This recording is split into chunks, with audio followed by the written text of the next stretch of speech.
Ito,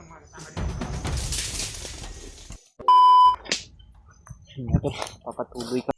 Ang kuan man ni kanang pangkuha. Ibong ng kuan mga Ganun. Oh, ginagawa tong panghuli ng mga pagkain dito sa bundok mga tol. Ano ay kuan ang kumakuha ni yung bayawak. yawa. Oh, may pasugong diri oh. Mama na din oh.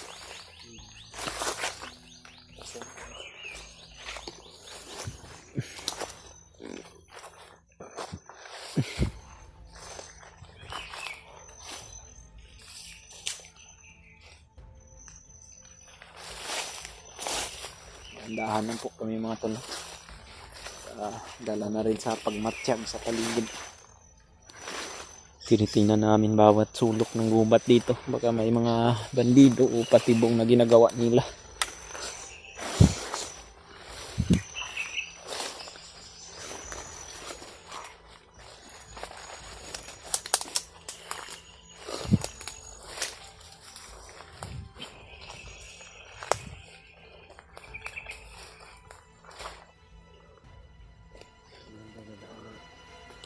Nama ka dito sa luyo to sila.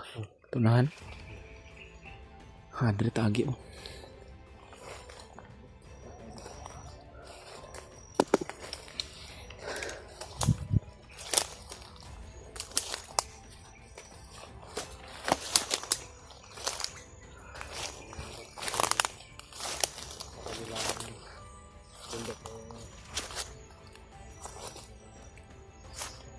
Papasukin namin to sila mga tanga sa tahimik na paraan. Iwasan lang talaga natin na magpaputok. Huwag lang kaming padalos-dalos ngayon mga tol. Importante ngayon ay alam na namin kung saan yung tamang location na matatagpuan namin yung anak ni Brandon. At papasukin namin sila sa tahimik na paraan mga tol, no? Para hindi po mabulabog ang mga plano namin ngayon ni Brandon. Papatuloy kami at kailangan lang talaga na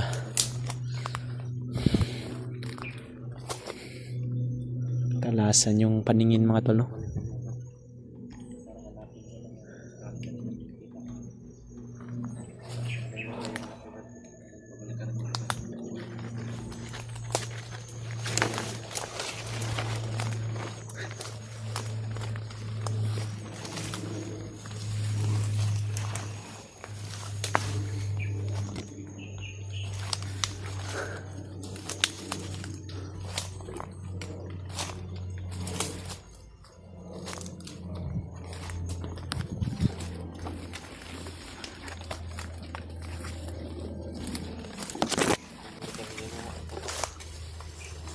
Silent kill.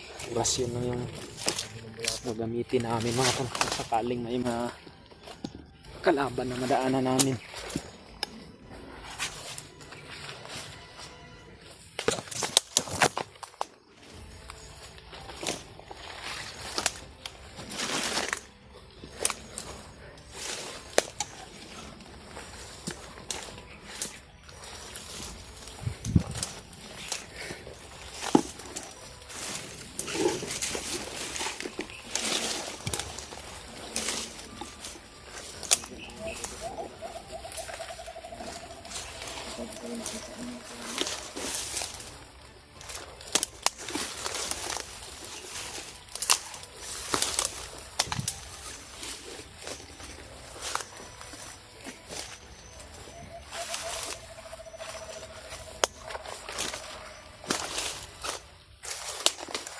Kahirap ng daanan namin mga tol, pero dito kami dadaan para kaiwas kami sa maraming kalaban.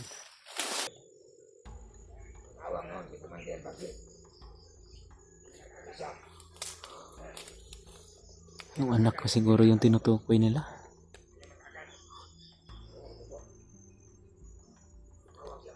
Wala ning istoryahan ni ganiha imuhang anak. Patibong na yung mga kuan nila ba eh. Kagat tayo sa sabi mo. Hindi nila alam na basa-basa nila.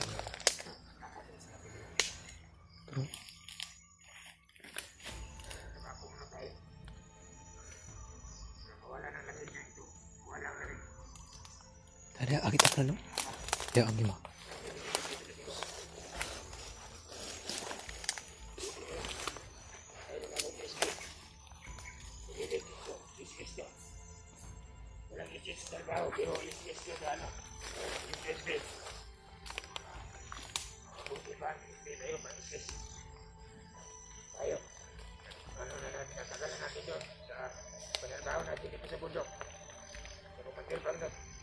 Wala parang is-is.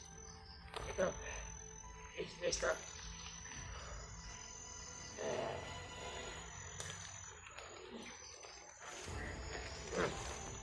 Ito ang sinasabi ko, is-is.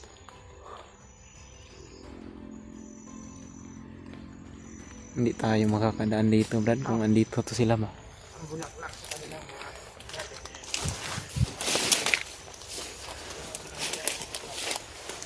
Kailangan natin tapusin ang mga tao. bulaklak.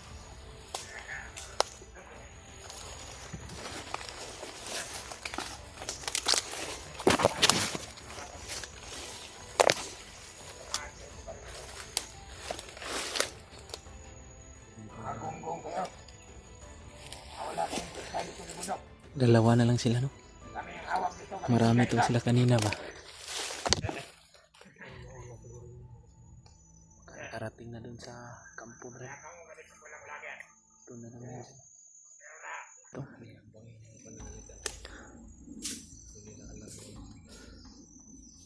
Parang hindi nila tayo kilala.